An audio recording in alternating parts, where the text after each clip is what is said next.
Radhe Krishna friends, आपका दिल से स्वागत है हमारी और आपकी चैनल आइडियल मेमोरियल प्रोफिशिएंसी पे, जहां पर आपके सारे टॉपिक्स की अंडरस्टैंडिंग होगी crystal clear and I will try my best for that.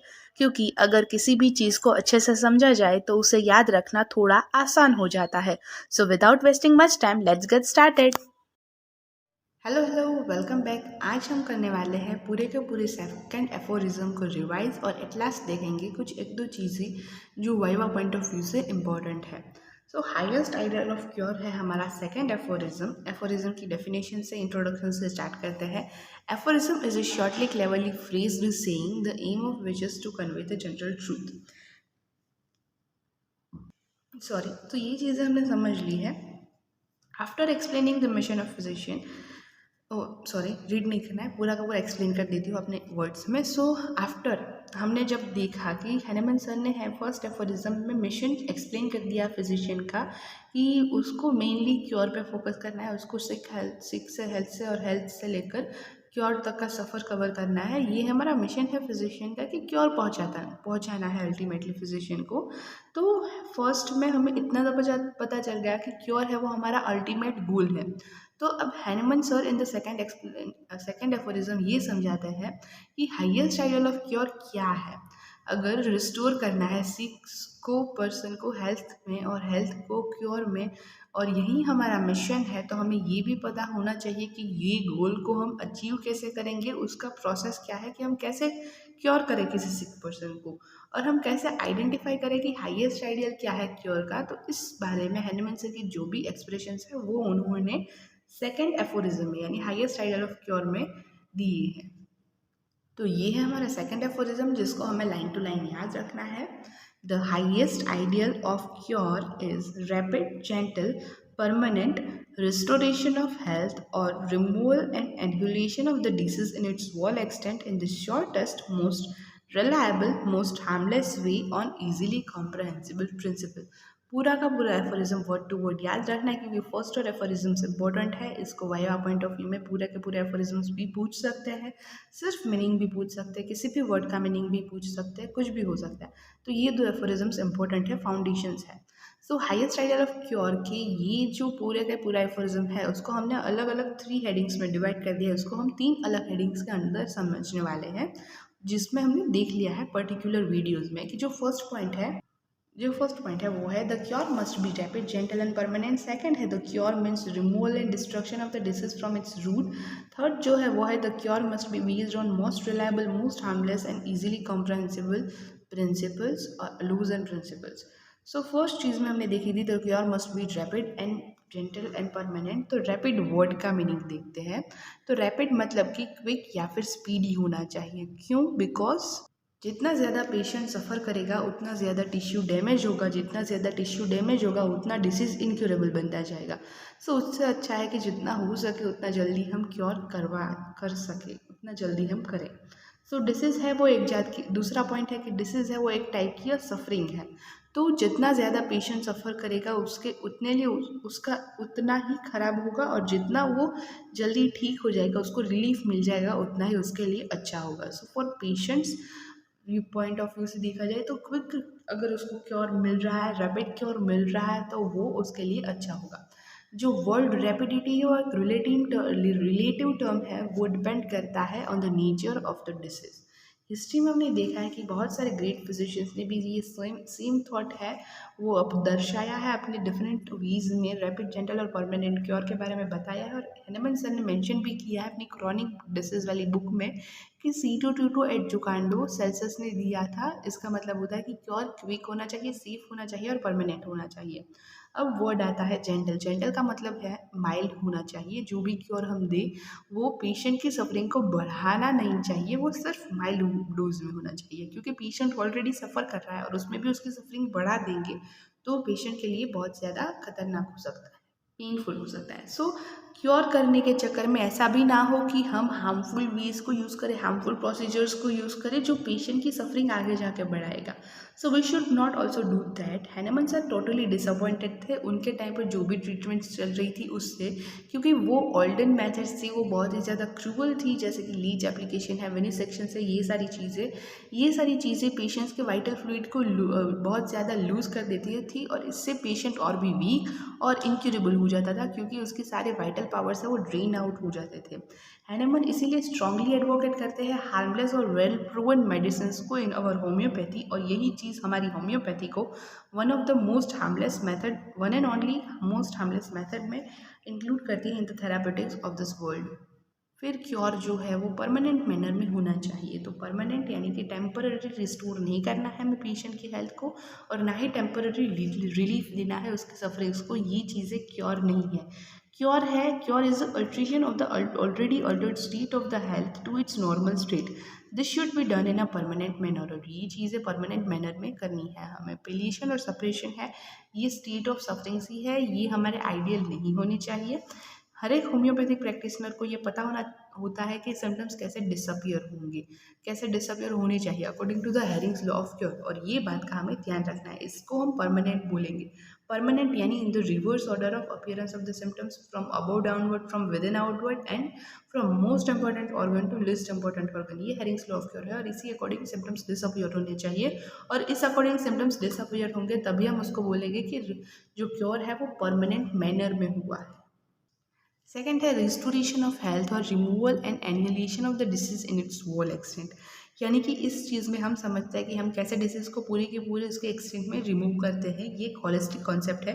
यानी कि फॉर एग्जांपल अगर हम देखें कि सिर्फ हेमरोइड्स को रिमूव करना है, सिर्फ कॉन्स्टिपेशन को रिमूव करना है, सिर्फ स्किन डिसीज़ को रिमूव करना है, या फिर सिर्फ लोकल मैनिफेस्टेशंस को दूर करना है, या particular type of group of disease को सिम्टम्स ऑफ डिसीज़ को दूर करना, ये चीज़ें हैं वो रिस्टोरेशन ऑफ क्योर में नहीं कहलाती, रिस्टोरेशन ऑफ क्योर में नहीं इंक्लूड होती। अगर रिमूवल ऑफ सिम्टम्स के बाद रिस्टोरेशन ऑफ हेल्थ नहीं आता तो हम उसको क्योर नहीं बोलेंगे, और हम उसको क्योर नहीं बोल सकते। फर्स्ट एफोरिज्म में हमने देखा था कि जो सोल ड्यूटी है फिजिशियन की वो है टू क्योर द सिक, और इसीलिए ये इनफ नहीं होगा कि सिर्फ हम सिम्टम्स को रिमूव कर दे। सिम्टम्स को रिमूव करने के साथ साथ अंदरूनी जो इम्प्रूवमेंट है, जो हेल्थ में रिस्टोरेशन है, वो भी आना चाहिए।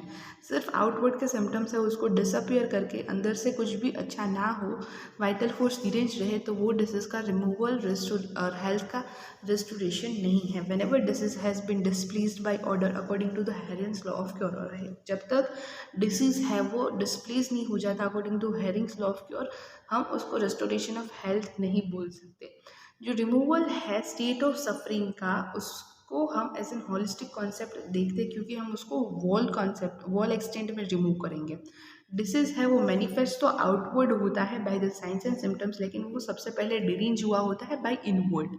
सो इसीलिए कुछ चीज़ें हो सकती है कि वो मोस्ट एगोनाइजिंग टाइप की हो, मोस्ट पेनफुल हो पेशेंट को, और कुछ चीज़ें हो सकती है जो उसको लीस्ट पेन कोज करने वाली हो। और इसीलिए हमें जो भी सिम्टम्स है वो सारे के सारे सिम्टम्स को रिमूव करना है, क्योंकि हर एक सिम्टम है वो इंडिकेट करता है डिविएशन ऑफ हेल्थ को, deviation of the state of the health को, और इसीलिए हर एक सिम्टम को रिमूव करना ज़रूरी है in its whole extent to cure the disease. अब जो थर्ड पॉइंट है उसके बारे में बात कर लेते हैं। The cure must be shortest, based on most reliable and most harmless and easily comprehensible laws and principles. तो सबसे पहले शॉर्टेस्ट, यानी कि जो भी डिसीज को क्योर करने का हम रास्ता अपनाएं वो शॉर्ट होना चाहिए। It is only possible by the application of most similar remedy of the simillimum और वन एट अ टाइम, यानी कि ये तभी पॉसिबल होगा जब हम मोस्ट सिमिलम मेडिसिन को एडमिनिस्टर करें to the patient. Now harmless cure है वो हार्मलेस वे में होना चाहिए। ऐसा ना हो कि ट्रीटमेंट है उसके कोई साइड इफ़ेक्ट्स हो, जैसे कि कोई ट्रीटमेंट है वो हार्ट को डैमेज कर रहा है in cost of to cure the fever, तो फीवर को क्योर करने के लिए हार्ट को डैमेज करना, या फिर फीवर को क्योर करने के लिए किसी भी और चीज़ को डैमेज करना, ये उस ट्रीटमेंट की साइड इफ़ेक्ट है, और ऐसी चीज़ को हम आइडियल क्योर नहीं बोलेंगे। रिलायबल यानी कि ऐसी प्रोसीजर जो फिजिशियन एडॉप्ट कर रहा है उस पर हम भरोसा कर सके। तो कोई भी चीज़ हम भरोसा कब करेंगे, जब वो प्रॉपर हो, फिक्स्ड हो। जब वो चेंज होती रहती है तो उस पर भरोसा करना मुश्किल हो जाता है। तो जब वो चेंज ना हो, फिक्स्ड प्रिंसिपल्स हो हमारे पास, तभी हम उस पर ट्रस्ट कर सकते हैं। एवर चेंजिंग थियरीज है, उस पर हम ट्रस्ट नहीं कर सकते, उस पर हम रिलायबल नहीं रह सकते, उस पर हम बेस्ड ट्रीटमेंट नहीं दे सकते। एक्सपीरियंस हमें ये समझाता है कि लॉ ऑफ सिमिलिया है, यही एकमात्र क्यूरेटिव लॉ है। जो सिमिलिया सिमिलिबस क्यूरेंचर है, ये नेचर से ही हमें मिला है और नेचर से ज़्यादा रिलायबल और एटर्नल कोई चीज़ नहीं है। So nature is the most reliable and eternal thing. So इसीलिए नेचर से डिराइव किया हुआ लॉ है और नेचर है वो चेंज नहीं होता, वो सबसे ज़्यादा भरोसेमंद चीज़ है। तो इसीलिए हम इस लॉ पर फोकस कर सकते हैं, इसको यूज़ कर सकते हैं। But at the same time ये जो नेचर्स लॉ है वो टोटली सेफ है अप्लाई करने के लिए अभी, क्योंकि हैनमन सर ने इसको मोल्ड कर दिया है। लेकिन पहले के टाइम में ये इतना सेफ नहीं था अप्लाई करने के लिए, और इसीलिए कुछ फिजिशियंस पास्ट में इसको अप्लाई नहीं कर पा रहे थे। फिर हैनमन सर ने इसको सक्सेसफुली मोल्ड किया अपने अकॉर्डिंग और इसको होम्योपैथिक लॉ ऑफ क्योर में कन्वर्ट किया। और होम्योपैथिक लॉ ऑफ क्योर है वो सेफर है, अनचेंजेबल है, क्योंकि वो बेस्ड इन नेचर्स लॉ पे और वो मॉडिफाइड चीज़ है और एलोपैथी की थियरीज की तरह नहीं है कि बार बार बदलती रहे। The physician should apply only the well proven medicine, और फिजिशियंस को इसके साथ साथ वेल प्रूवन मेडिसिन को ही अप्लाई करना है। Now on easily comprehensible principle. The word comprehend means to understand, यानी कॉम्प्रहेंड मीन का मतलब क्या होता है, समझना, किसी भी चीज़ को समझ पाना। तो क्राइटेरिया जो है हाईएस्ट आइडियल ऑफ क्योर का, इसका ये लास्ट और मोस्ट इम्पॉर्टेंट पॉइंट है। हैनमन सर ऐसा बताते हैं कि we can not depend on ever changing principles, हम एवर चेंज, हमेशा चेंज होने वाले प्रिंसिपल्स पे डिपेंड नहीं रह सकते। जो इंसान है वो एक नेचर का पार्ट है, man is a part of nature. जो डिसीज़ है वो भी एक नेचुरल डायनामिक फोर्स से डिरेंज हुआ है। Disease are also caused by natural dynamic forces, miasms. और इसीलिए क्योर का जो प्रिंसिपल है वो भी नेचर पे डिपेंड हो या फिर नेचर से रिलेटेड हो, ऐसा होना चाहिए। So the curative principle must be nature's law, और इसीलिए क्यूरेटिव प्रिंसिपल नेचर्स लॉ होना चाहिए। जो नेचर्स लॉ है वो इजीली अंडरस्टैंडेबल है to a layman also, layman को भी अच्छे से समझ आ जाए, इतना ज़्यादा इजी और अंडरस्टैंडेबल लॉ है। ये चीज़ समझ पाना और किसी को समझाना बहुत ही आसान है। हैनमन सर ने इस लॉ को सिमिलिया सिमिलिबस क्यूरेंचर को 26 एफोरिज्म में अच्छे से समझाया है, इन डिटेल एक्सप्लेन किया है। It is very simple to explain as let like be cured by like, and it is also easy to understand. यानी कि in short we are employing the similar artificial medicinal forces to remove the natural disease forces. हम क्या कर रहे हैं, similar artificial medicinal forces को employ कर रहे हैं to remove the natural disease forces. The easily comprehensible homeopathic law can fulfil the dream of highest ideal of cure. और ये जो इजीली अंडरस्टैंडेबल लॉ है होम्योपैथी का, यही फुलफिल कर सकता है the last criteria of the highest ideal of cure को। And the physician has to keep in mind that the cure is not an accidental one. Physician को ये भी याद रखना है कि क्योर है वो एक्सीडेंटल वन नहीं होना चाहिए, but by perfectly following the laws of similia, वो होना चाहिए by perfectly following the laws of similia we can achieve cure in the rapid, gentle and permanent manner. और अगर हम अच्छे से लॉ ऑफ सिमिलिया को फॉलो करेंगे तो we can achieve cure in the rapid, gentle and permanent manner. अब last की कुछ बातें, some important point of view, viva point of view से कुछ चीज़ें जो इम्पोर्टेंट है वो, it is not worthy that this criteria for an ideal cure were first advocated by Greek physician named Asclepius who said C222 at Jucando, which means, sorry, ये चीज़ Celsius ने नहीं, एस्क्लेपियस सर ने दी थी, वो एक ग्रीक फिजिशियन थे। तो C222 एट जुगांडो ये सबसे पहले है, वो हैनमन सर ने जब सेकेंड एफोरिज्म दिया उससे भी पहले एस्क्लेपियस सर ने दी थी in the form of C222 एट जुगांडो। यानी कि क्योर है वो कैसा होना चाहिए, स्पीड, सेफ और परमानेंट मैनर में। तो ये चीज़ें उन्होंने सबसे पहले दी थी, ये दोनों चीज़ें रिलेटेबल है। C222 एट जुगांडो which means diseases should be treated speedily, safely and in agreeable manner. The truth has been perceived from the ages, but the world has to wait for about 2000 years till Hahnemann succeeded in materializing his dream. ये चीज़ें truth हमेशा से nature में present रहा है, बहुत सालों से लोगों को ये चीज़ पता थी, लेकिन पूरी दुनिया को, पूरे वर्ल्ड को इंतज़ार करना पड़ा जब तक हैनमन सर ने आकर सक्सेसफुली अपनी ड्रीम्स को मटेरियलाइज ना किया, सारी चीज़ों को अच्छे से ना समझा। The concept of an ideal cure finds in parallel in Charak Samhita in ताडर ठाकरी चिकित्सा।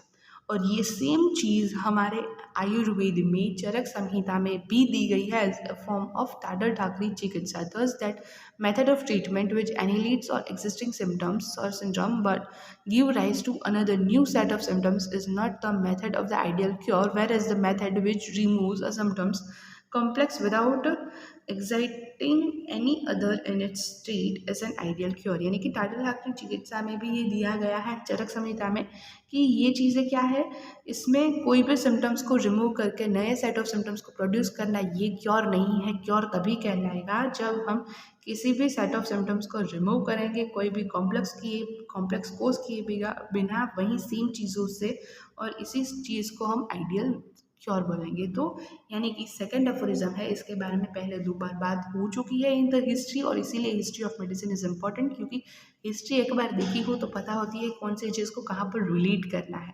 तो एस्क्लेपियस सर ने C222 एट जुकांडू दिया है, ये चीज़ फर्स्ट, और सेकेंड है आयुर्वेद में चरक संहिता में टाडर ठाकरी चिकित्सा। तो यहाँ पर सेकेंड एफोरिज्म का रिविजन और सब कुछ खत्म होता है। In the next video we will go through the third aphorism, knowledge of prerequisite और क्वालिफिकेशंस ऑफ द फिजिशियन, और एंड साथ ही साथ fourth aphorism, preserver of health. तो मिलते हैं नेक्स्ट वीडियो में, तब तक के लिए tata bye bye and take care. Thanks for watching this video till now. Thank you so much guys for watching this video till now. और अगर यह वीडियो आपके लिए थोड़ी सी भी हेल्पफुल हुई है then please like the video, share the video, subscribe to our channel ideal memorial proficiency. और आपके जो भी सजेशंस है, रिव्यूज़ है, कमेंट में ज़रूर बताइए। I will be grateful for that. Thank you.